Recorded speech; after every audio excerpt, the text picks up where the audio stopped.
Major support for these broadcasts is provided by Bank of America Merrill Lynch and Perfect Building Maintenance, New York Community Bank, Kilroy Architectural Windows, New York's Window Company, Greenberg Traurig, LLP, M&T Bank.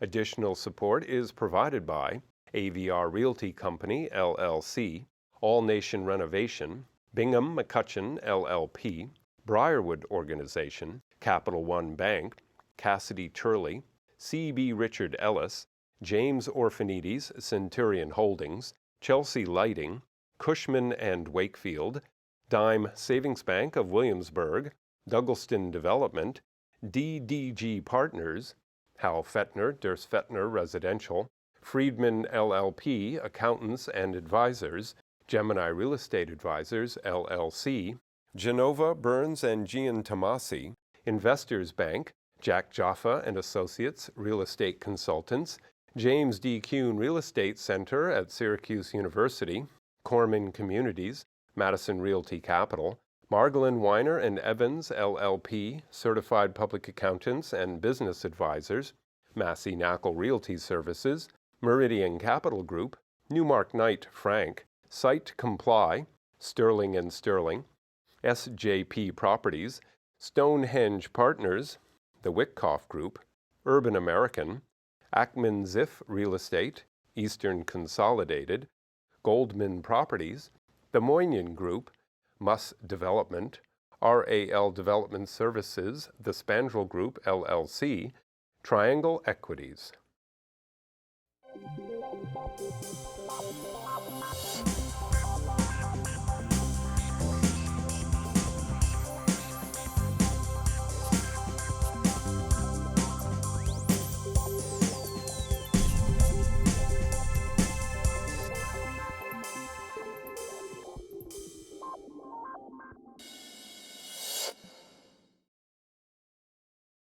So here we are in the fall of 2011. Here we are in a period of time that there's a little crisis in Europe. You know, there was a downgrading by Moody's a couple of months ago. And the big question is, how is the office market? How's the office market in the 5 boroughs of New York, Manhattan, and so on? So I have asked, my crystal ball is over there, and I've asked to put together this group of leaders to provide their insight on where they see the balance of 2011, 2012, and the opportunities. My guests today include Norman Sterner, who is the president and CEO of Murray Hill Properties, Leslie Wellman-Himmel, who is the principal at Himmel and Marigoff Properties, Jason Muss, who's the principal at Muss Development, and last but not least, never least, my good friend Bruce Mosler, who is the chairman of Global Brokerage at Cushman & Wakefield. So, oh great Brucey, I have a question for you. Now, especially now that you've also been assigned the task to get a tenant for the far west side, for Brookfield's property, and they're great people over there. How do you see the world today? I mean, I don't want it, you know, the cup is full always with you. So how do we look at the market? Well, indeed, the glass is more than half full for Manhattan. So let me just make a couple comments. First, it's not the far west side. It's Manhattan West, near Penn Station. It's the finest development site in Manhattan, 5.2 million square feet to be developed. I love Brookfield. They're not a supporter, okay?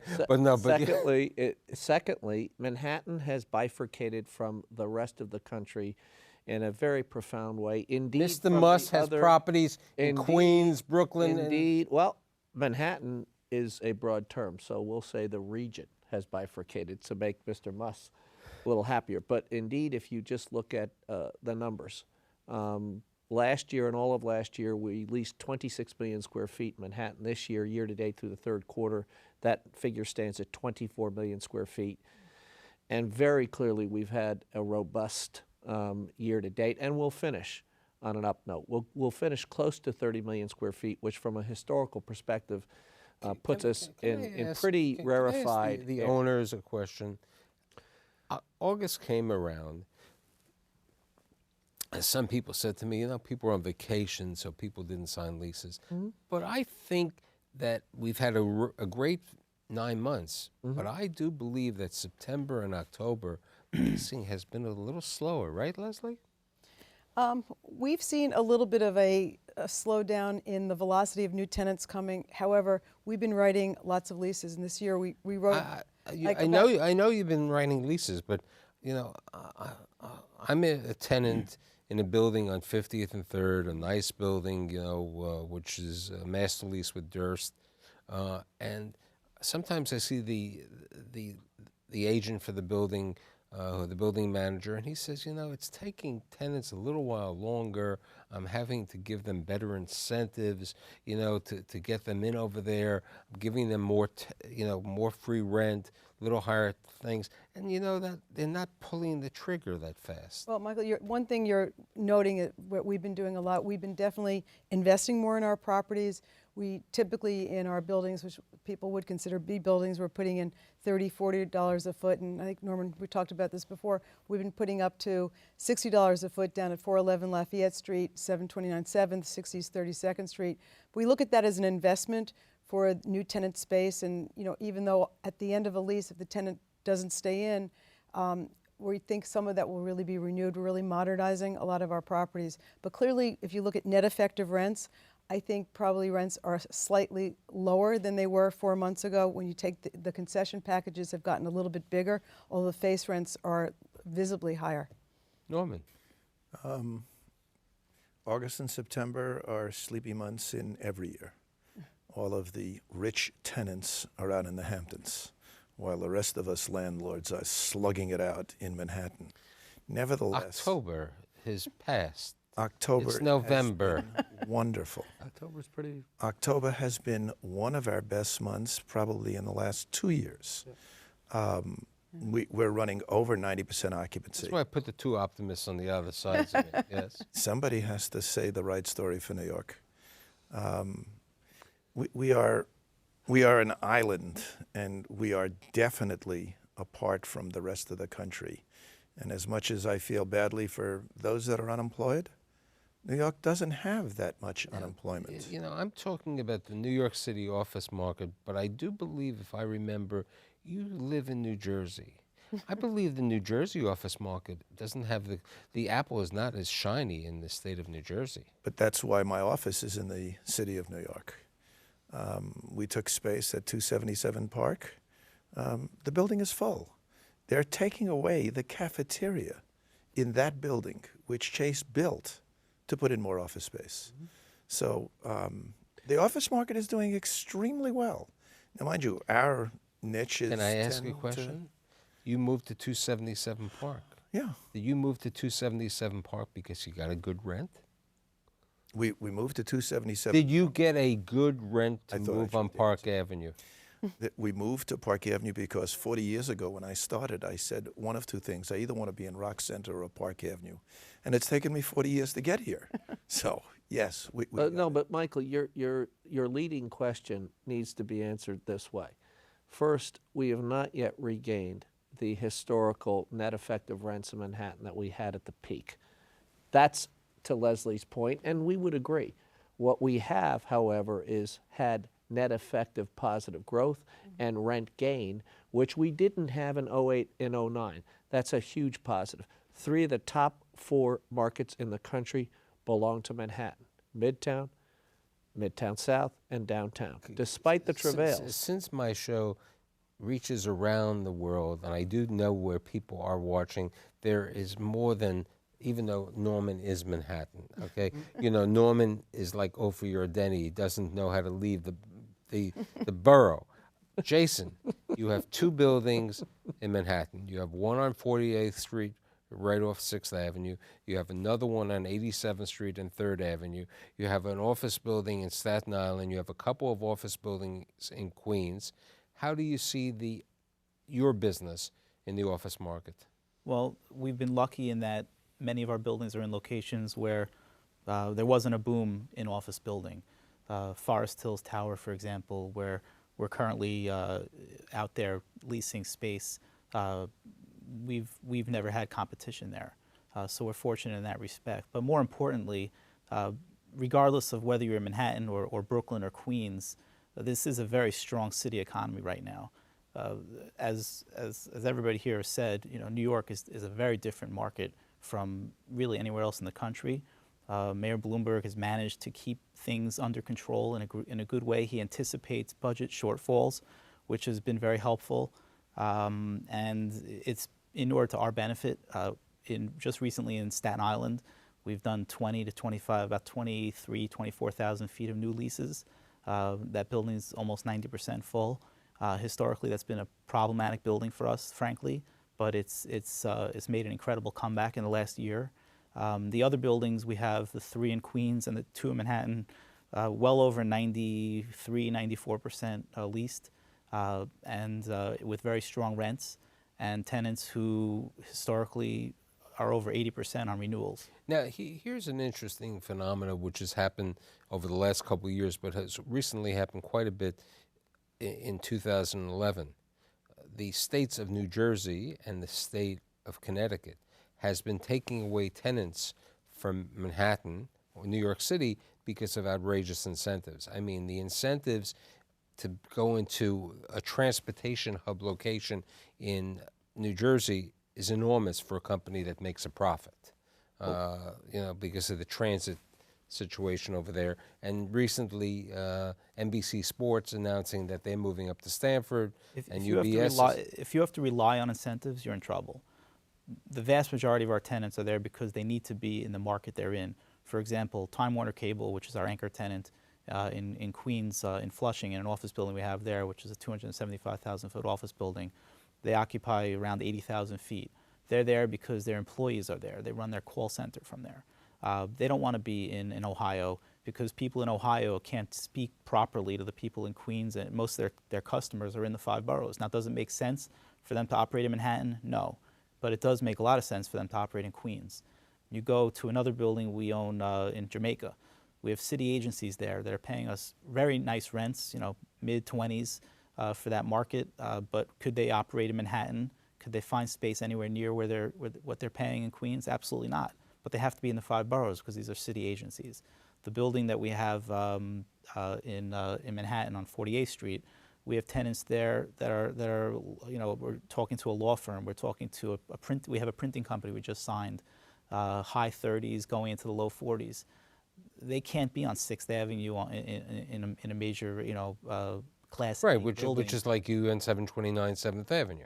Similar situation. Exactly. So everybody has a niche, and that's what's great about New York. So obviously, New Jersey and Connecticut, there's a much different dynamic in those 2 places. You don't have the same. But what I was going to allude is that if you go, in the boroughs and you are a for-profit company, the good incentive that Alaire Townsend created many years ago was the REIT benefits. And many tenants that you've moved in there, and some of your tenancies have so on, have been able to capture the REIT benefit of the $12, which is With the space that we're marketing in Forest Hills Tower, we do offer the full REIT, which could be about $12 a square foot for a tenant. So if our rents start in the low 30s, you could be looking at a $18 to $20 net effective rent, which is incredibly attractive, and that's something we're certainly. Here's a question about Lower Manhattan. At one time, I believe, Norman, you owned 1 building in Lower Manhattan, right? We own 10 buildings. No, but the last couple of years, you might have had 1 building right near Century 21, if I remember. It was Century 21. It was 22 Cortlandt. With 22 Cortlandt. How do you look at Lower Manhattan today with the Trade Center? And this is a big question for everyone, but specifically you, how do you look at the B and the C buildings in Lower Manhattan? What effect's going to happen to them, when the Trade Center and what goes on? They're building 10 million feet. They've already taken 4 million feet out of that between the Port of Authority, municipality, and Durst moving down now. Condé Nast, Condé Nast, not Durst. Durst, Condé Nast. Nevertheless, that 6 million feet will not come online till 2013, 14, 15. Correct. The absorption, according to the Census Bureau, in this coming decade, of which we have, for the first time, have less commercial office building from 2000 to 2010 than ever before in recorded history. We've lost almost 40,000 feet, 40 million feet, excuse me, So the next 6 million, it's just part of the absorption process. I'm not worried about that. I was really asking you a little different question. I think it will be absorbed. I was questioning, and I did this a number of months ago, and I had Larry Silverstein on the show. I was talking about in the mid-'90s, when Giuliani was here, Giuliani created the 421Gs, which really created the incentive to take these B and C buildings out of the market and make them residential. And they did? They did. Now there aren't 421Gs, and we have some of the buildings which are really obsolescent. They're really poor condition, nothing else. And, what do you do to stimulate? I don't know what you do to stimulate. We've stayed away from downtown during the building process for nothing more than detours in streets and dirt and noise and whatever. But if we saw an opportunity downtown, I have no problem buying downtown. I think downtown is going to be terrific.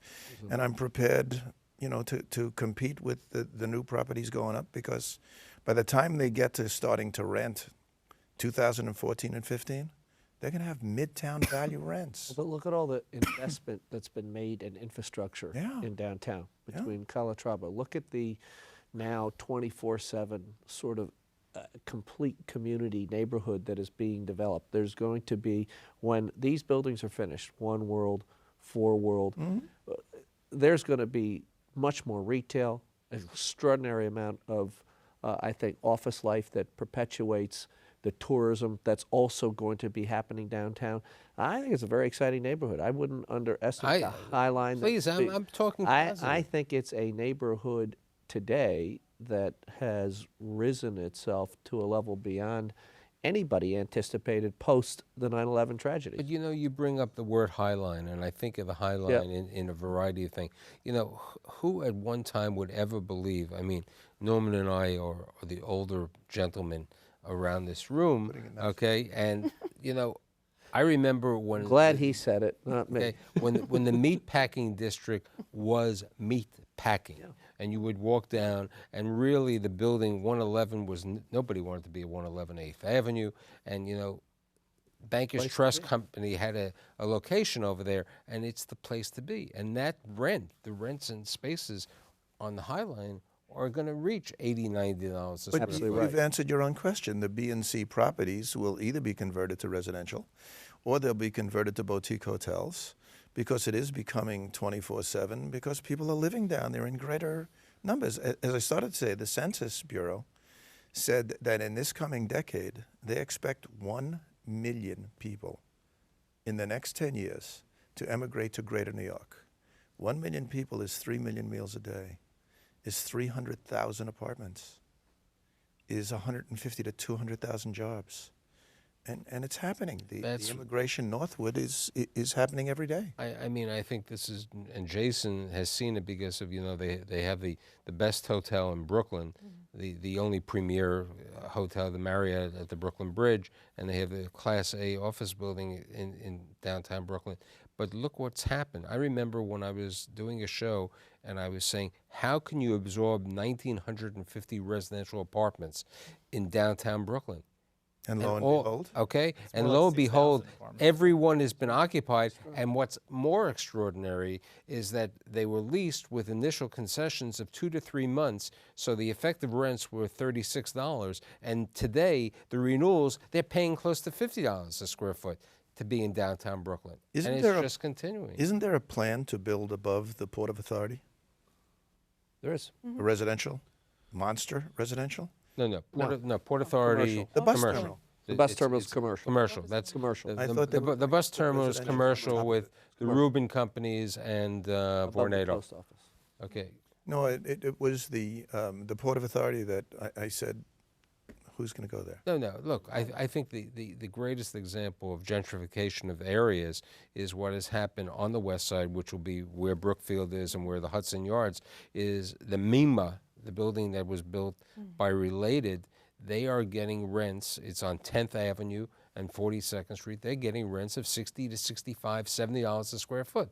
And, your amenities are, you have a CVS in Hal Fetner's building across the street, and you have a food emporium about a block away, but you have nothing there. But Don't people, forget Larry's Bowling Alley. but Larry's 2 blocks away. No, and also my friend, the Out New York City, which is opening next year, the first gay and lesbian hotel, which is going to be on between 10th and 11th Avenue with a cabaret. I mean, New York City is vibrant and people are there. But you've answered your own question, Michael. And the important thing you need to add to that, there's all these new industries. The digital media has taken hundreds of thousands of square feet. The new media, the technology companies, Coach being an anchor over in the West Side Yards. But Coach has been on the West Side. The Coach being an anchor. But Leslie makes, I think, one of the most important points that we can touch upon. If you look at New York and where the paradigm shift has taken place, we've historically been a financially service-driven economy, and that hasn't changed. But we have moved in new directions. Google was an absolute game changer for this city, not just because they bought a building, because they made a statement that this is going to be their second world headquarters. Since that day, more technology companies have said, we got to be in the same place. We've got to do the same thing. So Look at the overwhelming response. the tenancy base is more robust. Yeah, and you have new companies in some of our properties where it's 10,000, 15,000 square foot tenants. We have these new software companies and tech companies and web companies that are expanding. They've been around for a while with decent balance sheets. And it's fantastic. Look, and if Stanford comes here, that's Yeah. going to be Look at the yet another response to great the RFP. diversification. How Very amazing the Yeah, response it's has been. fantastic. But I Very think exciting. another Says interesting situation is, at one time, Varick Street was the heart of the printing. Varick, Spring Street, Hudson Street was all printing. And when I do go down to 1010 Winds, 345 Hudson is really the home of radio stations. I mean, become a media hub. It's a media hub in a Right. manner that you have the Fan, you have WCBS, you have 1010 Winds. They're all there. Look at You downtown gonna do Brooklyn. another where- plug on 1010? We're at 370 J Street. NYU Saturdays. wants to turn And Sundays. a huge solar. MTA building into a hub of technology and graduate school in response. You to mean their- 370 J Street? Yes, 370 J Street, and our building is next door, where we have no vacancy for almost 1 million square feet, and it'll be fantastic to open up more space for small technology companies or for NYU's engineering and science Right, programs. because that's Poly. Because they're affiliated with Poly. And imagine that, in addition to everything else happening in downtown Brooklyn, it'll be a shot in the arm for the office market there. Dumbo, there's 2% vacancy there for their office market. Downtown Brooklyn is doing well, at least our building and some of the other spaces Yeah, but there. here's a question, for Leslie, for everyone. Sure. Isn't it true that people are moving, people are signing leases, but people are trying to be more efficient in their space? Oh, absolutely. I think, years ago, what each person took 250 square feet. I think people are taking smaller workstations and then having very large common areas.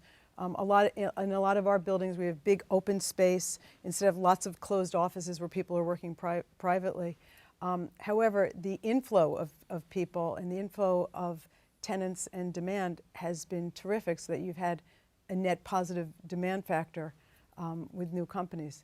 So yeah, I think individuals may be taking less space, but the common area, the facilities, the kitchens, the gyms that the companies are putting in. But law firms the law firms are taking, with the cloud technology, you don't need IT departments and law firms don't need the law libraries. So some space, there's also the efficiency in space, correct? Michael, absolutely right. I think that if you look at, as Leslie said quite correctly, if you look at the per square foot per person, it's coming down. What companies are doing are creating common areas, meeting areas for people to be creative and think and talk and collaborate. The whole notion of use of space has changed today, and people now want space in which people can collaborate, they can gather together, they can create new ideas. So that's creating a paradigm shift in just the way that people look at space, which is why, by the way, new developments become an extremely interesting alternative for companies that have a number of disparate locations. The ability to consolidate and create efficient space is big on the list. Here's a question maybe for Norman, going back to his days when he practiced accounting. You know, Google basically bought the space because there was the question with the accounting rules with the FASB of ownership versus lease accounting. Now Coach is buying their space in the related Hudson Yards situation. Do you see companies looking to buy space? What's your thought about that? Because we've had times when people wanted to buy space, and then the negative, and you did it even better because one of them was 633 Third Avenue, when, you know, the condominiumization of space. It's still going on. It's just maybe quieter now. But space is becoming such a premium that the idea for the companies that can afford it to go out and buy their own space, if they know that their space size is going to be static and not move. We did it at 509 Fifth Avenue. We bought it and went to do a condominium. And then an offshore investor came in and bought the entire condominium. So yeah, I think it's been an ongoing But process. you know, but I think, you know, with regard to that, I think, and we were joking about it before, that years ago, and people would say, "Come on, are you telling me that 666 Fifth Avenue had an entrance and the whole front of the building was an entrance to an office building?" I mean, buildings have become much more successful by breaking up the retail component and the office component and the residential component, because retail in New York has such a great avenue. I mean, look at your own property on 87th and 3rd. The retail is driving it. You know, people are. I mean, the drugstores, and we were joking before about who's taking the CompUSA space. It's CVS, you know, and who They paid up for it. and they paid up for it. I mean, well, getting back for a second to the condominium issue, you know, the transaction cost of a company going in and out of space, unless they're going to be there for 20 years, it really doesn't make sense. And I think that, you know, if you're an accounting firm or a law firm, you need more space in 5, 10 years. If you're locked into that 6,000 or 10,000 feet on a footprint, you're in trouble. So in our experience, it hasn't, you know, it might have a niche in the market, but I think it's a small one. What happens is it was really good for small nonprofits, because they were able to take also the fact that they didn't have to pay the real estate tax. I mean, by the time you pay the mortgage recording tax and the real property transfer tax and the broker, you're in for like 12, 10, it could be 10%, and it's very expensive to go in and out that way. I don't know, for charitable organizations, the notion of ownership makes, or condominium ownership makes a fair degree of sense. But I think the sort of heart of the question that you were asking is this new rule and regulation, FASB 13, going to create perhaps more interest in ownership? We're still trying to work our way through exactly what the component parts of FAS 13 will consist of. So That's not been resolved yet. With like 30 seconds left, 2012, how do you see 2012 office market? I think it's actually going to be much better than people anticipate, with some big commitments being made, and I think that the sovereign debt issues around the world will resolve themselves. Jason. It's going to be a great year. Leslie. I think we're going to be able to buy properties at slightly higher cap rates and better prices. So you think prices are going to go down a little bit? I think there's big issues in the market, the big picture issues in D.C. that are going to affect prices in New York City. Norman. There's no product coming on in New York City. I think prices of what remains has to go up. Okay, so I'd like to thank the four of you, and hopefully I will see you in 2012 and we'll continue our discussion. I'd like to thank Norman Sterner, Leslie Wellman-Himmel, Jason Muss, and Bruce Mosler. See you next week.